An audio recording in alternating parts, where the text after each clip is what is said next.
গতকাল বাজার দর বৃদ্ধি নিয়ে ক্ষোভ প্রকাশ করেছিলেন খোদ মুখ্যমন্ত্রী। তারপরেই দেখা যায় আজ শর্ট লেগের ভিডিও ব্লকে টাস্ক ফোর্সের অভিযান হয়। টাস্ক ফোর্সের সদস্য রবীন্দ্রনাথ কোলে তিনি রীতিমতো এদিন ধমক দেন ব্যবসায়ীদের। কারণ দেখা যায় বিডি ব্লকে একজন ব্যবসায়ী এক দামে জিনিস বিক্রি করছেন।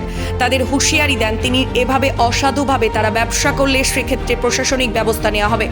আরও অভিযোগ উঠছে টাস্ক ফোর্সের সদস্যরা আসার সময় দাম কমানো হচ্ছে, তারা যাওয়ার পরে আবারও দাম বাড়িয়ে কাঁচা সবজি এবং আলু পেঁয়াজ বিক্রি করা হচ্ছে।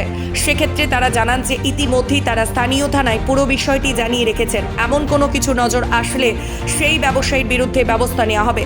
আর জানান ইতিমধ্যে আলুর দাম কিছুটা কমেছে এবং পেঁয়াজের দামও 3 থেকে 4 দিনের মধ্যে কমে যাবে। নাসিক থেকে বিপুল পরিমাণে পেঁয়াজের আমদানি করা হয়েছে, যেগুলো বাজারে আসলেই দাম কমবে। গত কয়েক সপ্তাহ ধরেই বাজারে চলছে টাস্ক ফোর্সের অভিযান। তবে আদৌ কি বাজার দরে কোনো প্রভাব পড়েছে? তারা জানান যে অনেকটাই দাম কমেছে কাঁচা সবজির। গতকাল মুখ্যমন্ত্রীর নির্দেশের পর আজ দুপুর 2টোর সময় টাস্ক ফোর্সের একটি বৈঠক হতে চলেছে। আলু পেঁয়াজের দাম বৃদ্ধি নিয়ে আলোচনা হবে, এমনটাই জানা যাচ্ছে। যারা উঁচু দামে কিনেছে, পুরোনো পেঁয়াজটা 2700 টাকা ছিল, 40 কিলো পেঁয়াজ 2700 টাকা হলে তাহলে তার দাম পড়ে যাচ্ছে, কেনাই পড়ছে 67 টাকা। সেই জন্যে তারা ওই দামে বিক্রি করছে।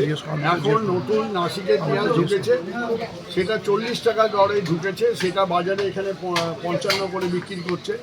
এটা 55, গতকালকে আরও 100 টাকা কমে ওটা 1500 এসছে। আমরা আশা করছি কয়েকদিনের মধ্যে পেঁয়াজের দাম আরও পড়বে।